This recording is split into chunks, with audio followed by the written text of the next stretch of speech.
नमस्कार मित्रों, मुझे बहुत खेद है कि कल मैं आपका वीडियो नहीं बना पाया और आज मैं आपको मैथ बनाकर समझाऊंगा ताकि आपको और अच्छे से समझ में आए। ठीक है, देखिए सवाल नंबर 12 क्या है। सवाल नंबर 12 है, किताब में पढ़िएगा। सवाल नंबर 12 है, प्रथम 40 धन पूर्णांकों का योग ज्ञात कीजिए जो 6 से विभाज्य है। 12 नंबर है आपको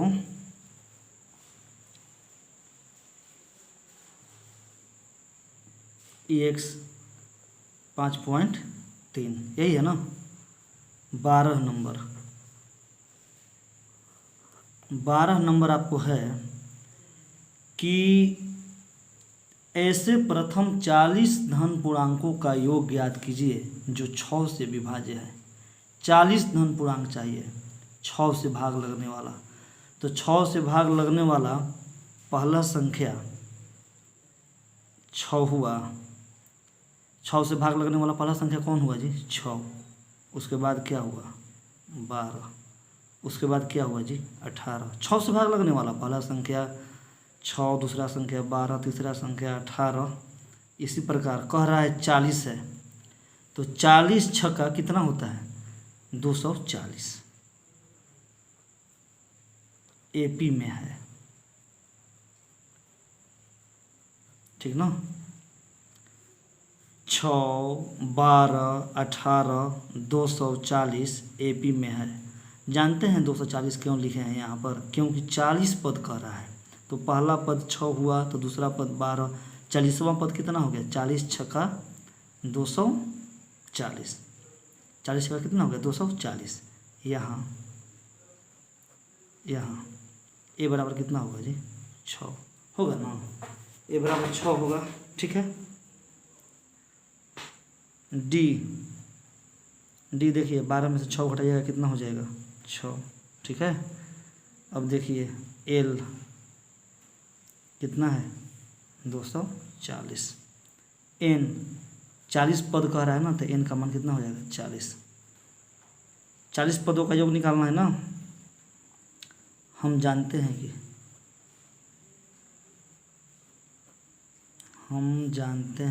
कि क्या जानते हैं हम लोग जी? हम जानते हैं कि SN बराबर N/2 A + L, जानते हैं ना। इसलिए S 40, चूँकि हम लोगों को 40 पद निकालना है, तो N/2 मतलब 40/2 हो गया ना। 40/2 हो गया। A का मान कितना है जी? 6। L का मान अंतिम पद देखिए कितना है? अंतिम पद कितना है? अंतिम पद है 240। अंतिम पद है 240, ठीक है।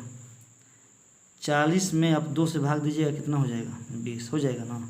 और 240 में 6 जोड़िएगा कितना हो जाएगा जी? 246। 240 में 6 जोड़िएगा कितना हो जाएगा? 246 हो जाएगा ना। अब देखिए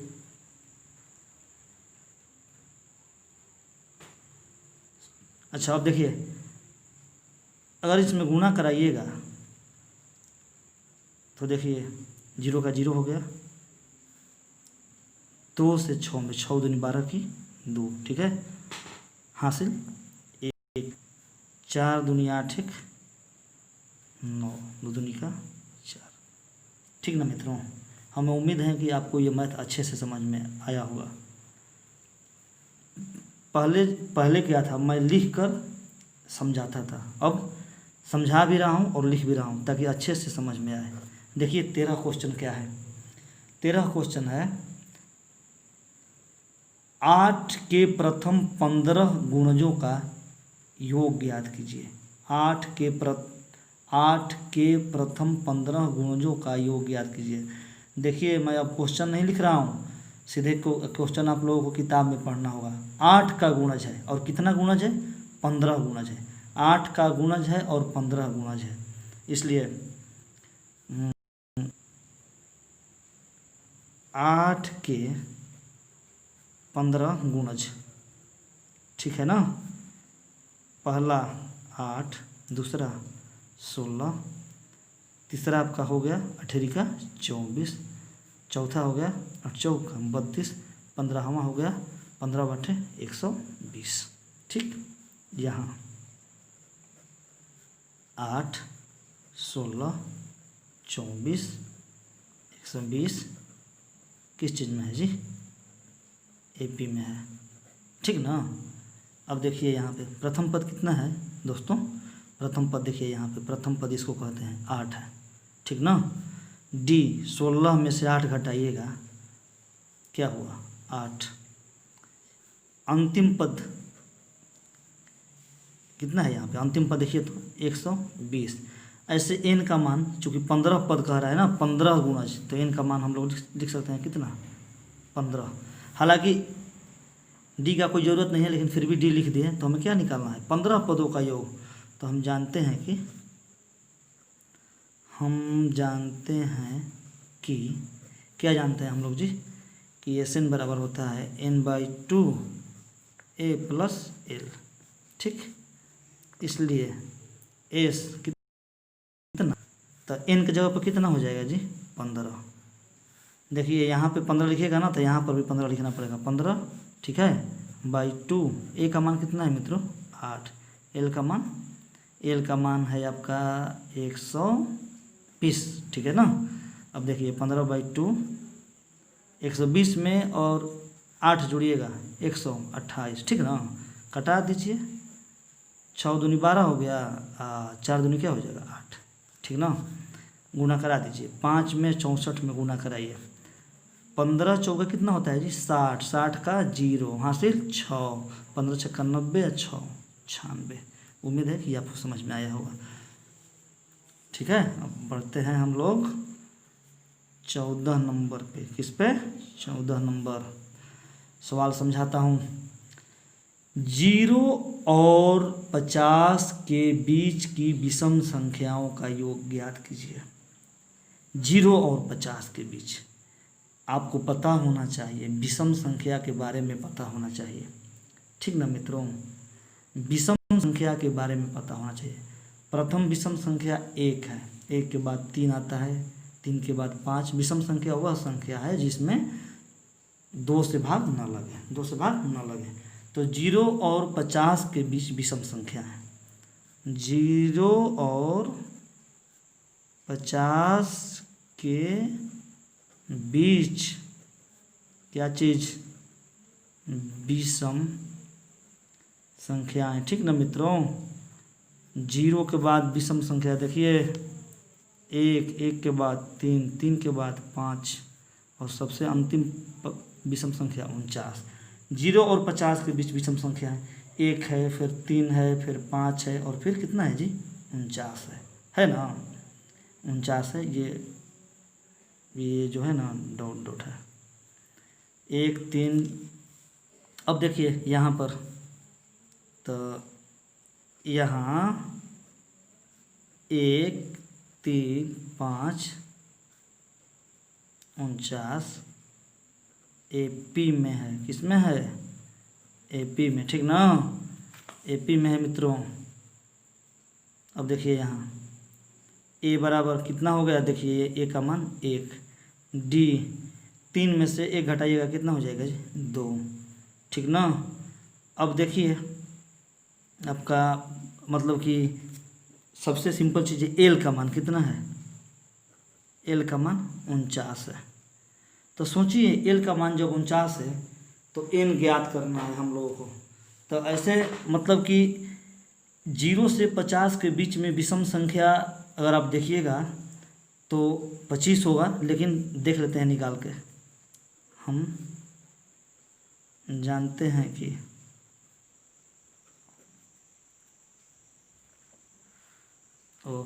देखिए हम जानते हैं कि क्या जानते हैं जी? L बराबर A + n-1 × D, ठीक ना। L का मान कितना है जी? 49। A का मान कितना है जी? 1। अच्छा, फिर n-1, D का मान 2। या 49 में से इधर एक प्लस है, इधर क्या हो जाएगा माइनस n-1 गुणे 2। 49 में से एक घटा 48, ठीक है। इधर 2 से गुणा है, इधर भाग n-1, ठीक है ना। इस n-1 को इस तरफ ला देते हैं। 48 में 2 से भाग दीजिएगा, कितना हो जाएगा 24। इसलिए n बराबर 24 और एक कितना हो गया जी 25। मैं पहले ही कहा ना आपको, पहले ही बताया था कि चूँकि विषम संख्याएँ 1 से 0 से 50 के बीच में विषम संख्याएँ कितना होता है जी 25, ठीक है। लेकिन जानते हैं कि मौखिक मैथ में तो कोई काम चलता है नहीं, लिखित दिखाना पड़ेगा। तो इसलिए Sn बराबर क्या होता है n/2 a प्लस एल, ठीक ना। n का मान कितना है, n आया है 25, 25/2। a का मान कितना है जी 1, l का मान कितना है जी 49 है ना मित्रों। 25/2, 49 से कितना हो गया 50, 2 से कट गया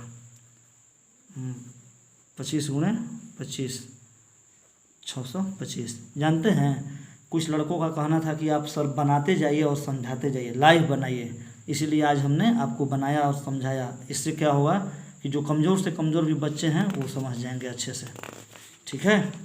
अब देखिए, अब एक मैथ आपको मैं सुनाता हूँ। निर्माण कार्य से 15वां सवाल है, सवाल नंबर 15। सवाल नंबर कितना है जी 15 आपको सुनाते।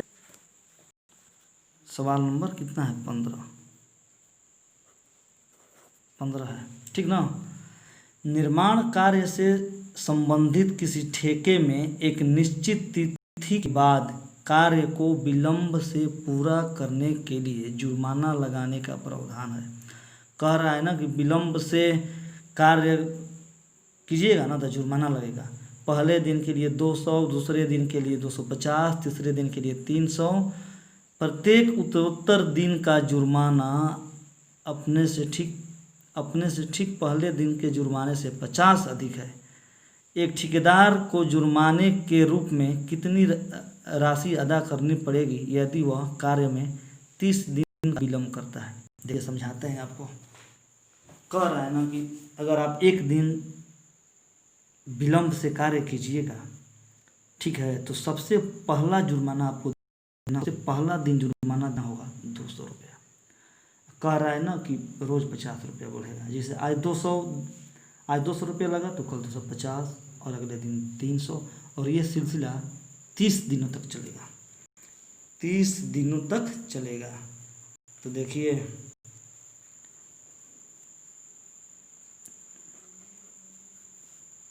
मित्रों, जुर्माने की राशि में वृद्धि,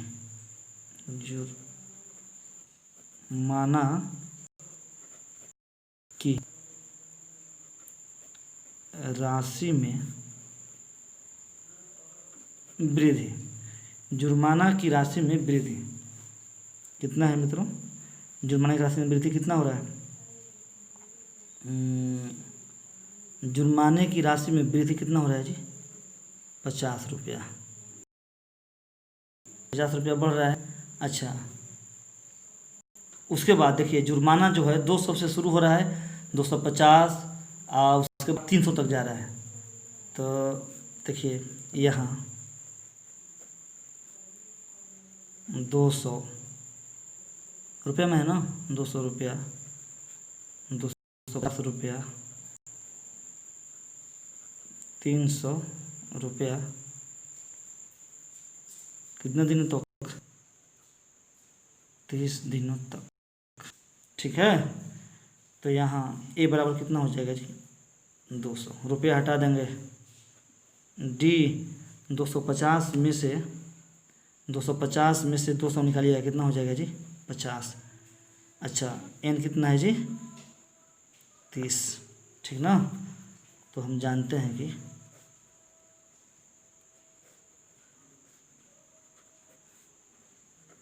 Sn बराबर आप भी जानते हैं n/2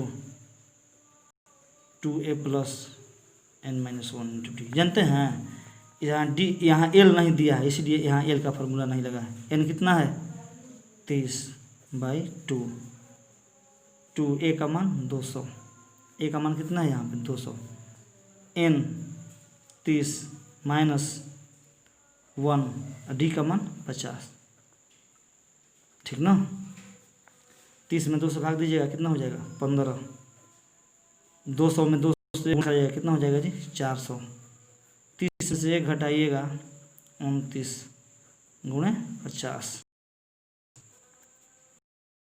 उसके बाद 15, 400, 9 × 5 = 45 की 5 हासिल 4, 5 दूनी 10, 4 14, ठीक ना।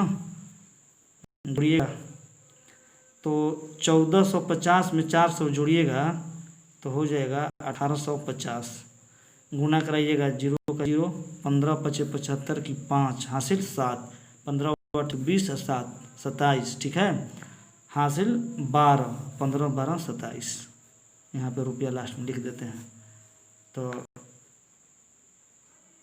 जुर्माना की क्या हो गया राशि हो गया ना। चलिए आज हम लोग यहीं पर वीडियो समाप्त करते हैं, क्योंकि वीडियो को लंबा नहीं करना है।